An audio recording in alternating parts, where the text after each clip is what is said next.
Hello Story Storer listeners, before we start this interesting story, please subscribe this channel, Story Storer, and hit the bell icon. Thank you.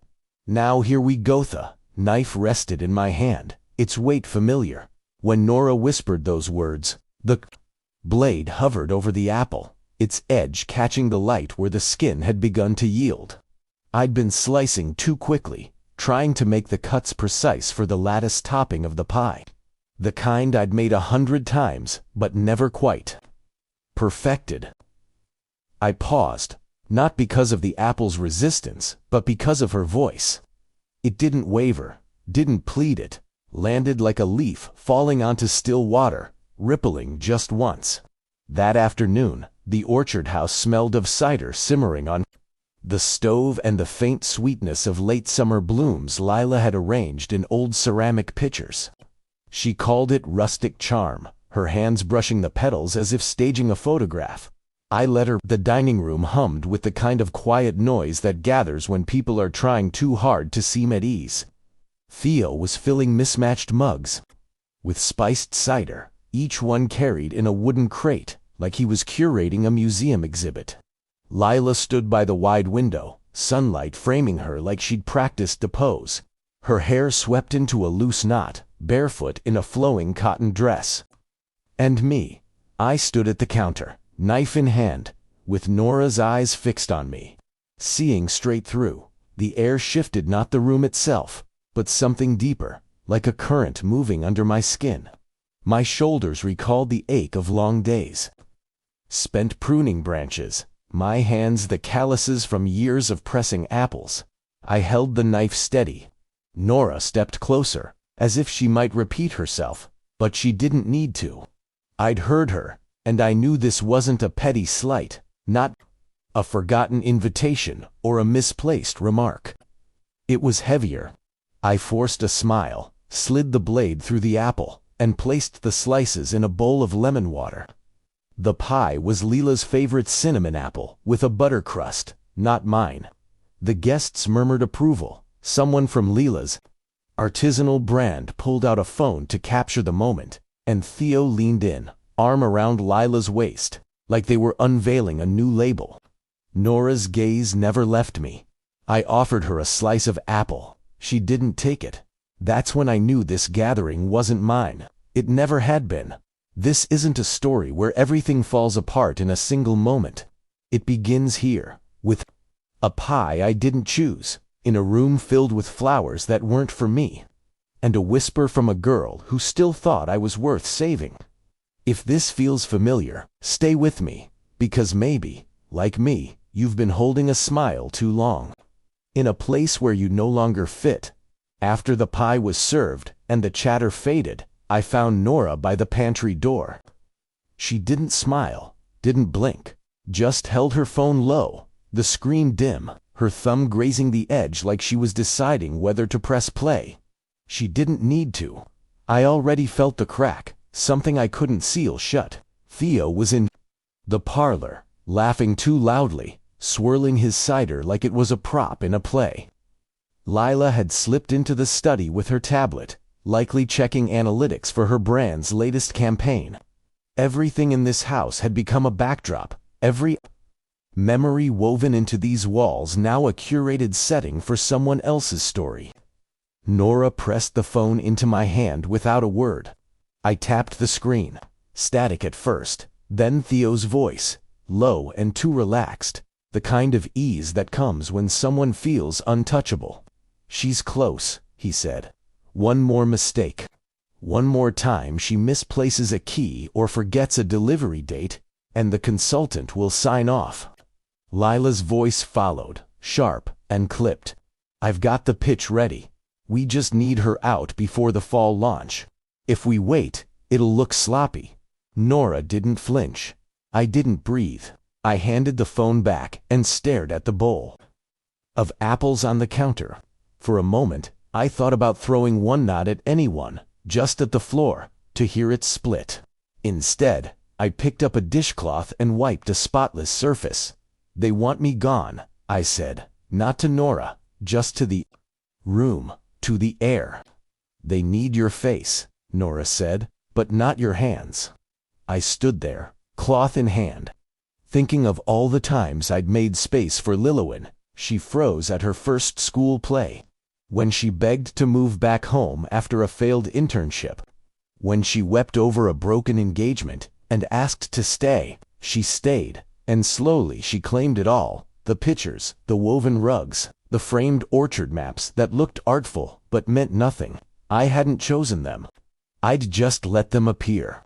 Because that's what you do when you love someone. You let things happen until one day you look around and nothing feels like yours. Nora stepped closer. There's more. She pulled a folder from her bag. Emails, property documents, a schedule for an estate planner I'd never met. They were planning to declare me unfit, to transfer the orchard's title, to take everything I'd built. I didn't speak. I folded the cloth, set it by the sink, and looked out at the orchard. The cider apple trees were overgrown, the heirloom varieties I'd planted years ago crowded out by newer grafts Lila preferred. Something else had taken root, and it wasn't mine. I didn't go to bed that night. I sat in the kitchen, long after the candles flickered out. After Theo packed his crates, and Lila retreated to the guest room she no longer asked to use, I stayed by the stove, staring at the worn floorboards I'd swept 1,000 times. The house was quiet, but restless pipes groaned. The old sycamore outside creaked. A truck rumbled past on the dirt road. I counted those sounds to keep my thoughts at bay, but they came anyway. There was a time when Leela had apple juice on her chin every weekend, perched on a stool, asking why some apples tasted tart and others sweet, why some trees bloomed late. I never admitted I didn't know everything. I just let her believe I did. Back then, the press was manual, heavy, and temperamental. Lila feared the grind of the gears, so I'd start it before she came in, even if it meant bruised hands. I'd laugh and say I was tougher than any farmer. She'd giggle, the kind of sound that fades with time. I hadn't heard it in years. Tonight, I stood by that same press, thinking about the pie. How Leela had requested it. How she'd smiled when I served it. How she thanked me like I was a hired baker, not the woman who taught her how to Koran. Apple. The shelves where Leela's now shied, swapped the wooden bins for sleek metal ones, labeled in her sharp handwriting. Theo said it looked polished, professional. I said nothing. I opened the drawer by the press, where I used to keep Lila's old drawing stick figures of trees, hearts around my name. Most were gone, likely tossed in one of her rebranding sweeps. But one remained, a folded square, edges soft, with "For Eleanor, you make the orchard grow" in blue crayon. I tucked it back, closed the drawer, and felt the silence settle, no longer warm, just heavy with someone else's plans. When Nora came down at dawn, she found me at the table, sleepless. Rest wasn't safe anymore. Sleep meant waking to a house that didn't know me, a life where my own daughter had recast me as an obstacle. The press hummed faintly, a sound I hadn't noticed in years. I didn't move, just watched it, waiting for something to spark. Nora's folder wasn't thick, but its weight pressed against me as I flipped through it at the table. A dozen pages: forms, emails, a policy I didn't recall signing. 3 stood out. A document granting Leela access to my business accounts. My signature forged close enough to fool a glance. A letter of intent to transfer the orchard to an LLC Leela had registered. And an insurance policy naming Theo as beneficiary, its payout far too high for something I'd never seen. I didn't speak for hours. Nora sat across, sipping tea she hadn't sweetened, staring out at the trees like she'd already accepted what I was just grasping. The kitchen felt tighter, the chairs too stiff, the air too sharp, like the house was already reshaping itself without me. I opened a rarely touched drawer, where Lila kept her tools for cider demos, new knives, gleaming, with ergonomic grips. Mine were in a crate in the shed, their wooden handles worn but honest. I touched one blade's tip, just to feel its bite, then locked the drawer. I'd installed that lock years ago when Lila started hosting tastings, saying it was for safety. But really, I wanted one space that was mine. It had 2 keys, one on my ring, one I'd given Lila for emergencies. I checked my keychain. Mine was still there. That night, when Lila returned from a wellness retreat, she tossed her bag on the counter like she owned every inch of the place. She grabbed a bottle of her branded cider from the fridge and left without a glance. I waited until her footsteps faded, then checked the drawer. Unlocked. The lock wasn't forced, it had been opened with the second key. I didn't sleep. I sat in my armchair, the folder in my lap, until 3 a.m. I went to the shed, found my old knives, their blades dulled, but heavy with memory. I brought them inside, set them on the counter, and locked the drawer again, keeping both keys. I wasn't ready to confront anyone, but something had shifted, not just money or betrayal, but space, the quiet theft of a life, one apple, one form, one key at a time, until nothing of me remained in the orchard I'd grown. On Thursday, Lila announced a new video for her lifestyle series, a spontaneous mother-daughter cider-making session. Her followers loved authenticity, she said. Theo arrived with his equipment, packed in branded bags, greeting me with a hug that felt like a press release. He called me vibrant. I nodded, unsmiling. The kitchen was rearranged before I'd finished my coffee. Lila swapped out the aprons for ones with her logo, and the adjusted lights, like we were filming a commercial. He asked me to stand by the window for better framing. I stayed by the press, where I'd always stood. Nora helped prep, peeling apples in silence, her eyes catching everything. She slipped a tiny camera black, no larger than a walnut, behind a stack of recipe cards, hidden by a clay mug. Lila took center stage, introducing me like I was a guest on her channel. Her hand grazed mine as she reached for a pitcher. Not gentle, but staged. Theo signaled approval from behind the lens. We made cider my recipe, though Lila called it a modern twist. I didn't correct her. Her audience would love it regardless. Halfway through, she leaned into the camera, thanking her viewers, talking about heritage, family, the joy of learning from a parent. Her voice was honeyed, rehearsed. Theo mouthed cues to her. When the camera stopped, the air changed. Lila wiped her hands, and Theo handed her a glass. She said the shoot felt stiff, that I wasn't bringing enough warmth. She suggested another take, maybe with me in brighter clothes, speaking faster. I looked at Nora. She nodded once, subtle but certain. That night, in Nora's room, she showed me the hidden camera's footage. It caught everything: the shoot, the Lila's tone when she thought I wasn't listening, Theo calling me the brand's heritage hook. They weren't building a legacy. They were crafting a product, and I was the packaging. I didn't cry or shout. I sat on the bed's edge and replayed the footage, watching Lila's smile fade as she turned away. It wasn't malicious, just indifferent, and that cut deeper. Friday, Nora skipped her morning class, sitting at the table with a notebook and laptop, 3 tabs open, a legal database, a news site, and a profile of Detective Clara Vance, financial crimes and elder protection, based in Acton Vance. Had once exposed a daughter who'd manipulated her father's estate. The father regained control. The daughter lost her credibility. Nora had already emailed her. I stood in the doorway, hands in my pockets, listening to the click of keys and the hum of the fridge. Nora looked up. "It's a pattern," she said. "They're using your image for emotional pull, targeting people who want nostalgia." The words landed softly but final. I turned on the kettle, the scent of chamomile rising. In the pantry, behind Lila's labeled jars, I found a faded recipe card, my handwriting, apple butter, with clove and nutmeg. I set it on the counter, just to see it again. Lila came home at noon, in a linen blouse and polished boots, her hair in a loose braid. She said the kitchen needed new paint before the next shoot, that Theo would handle it.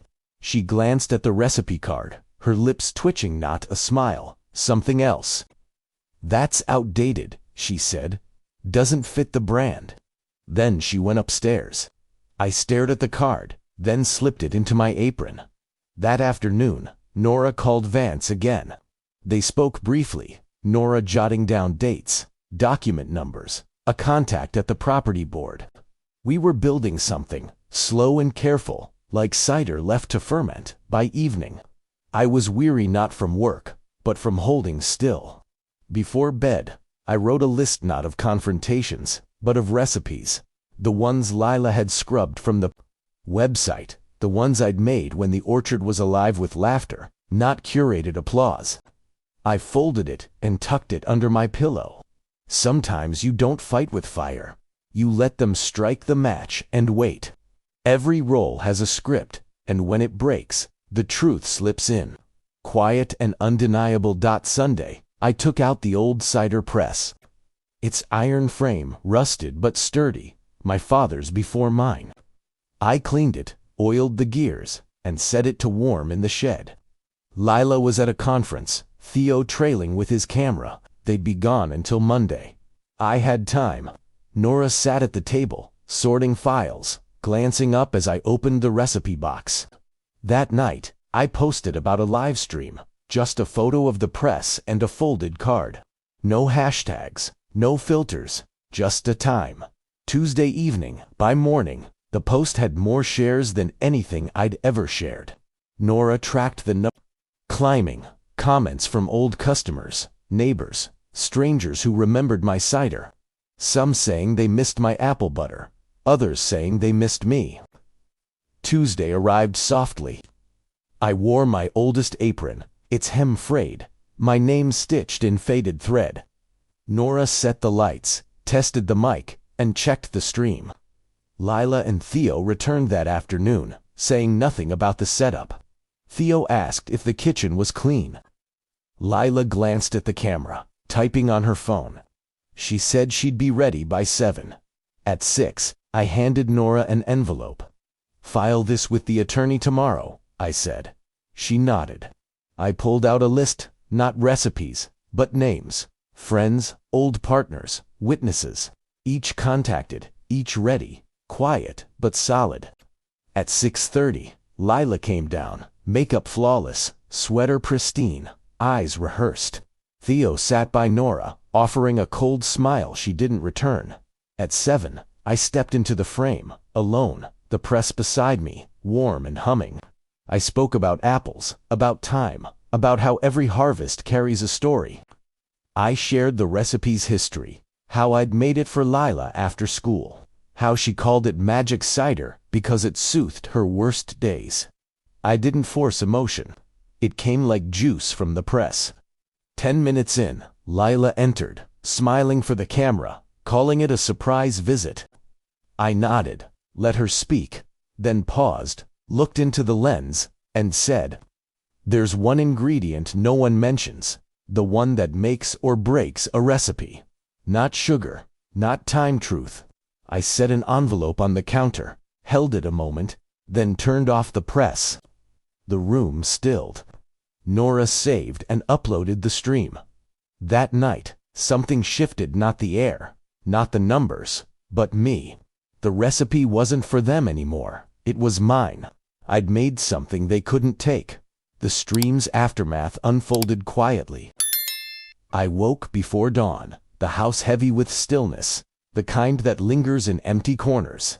The kettle hummed as I read messages, pouring in hundreds, then thousands, from strangers, old friends, customers who remembered my cider, women who'd cared for parents, parents forgotten by their children.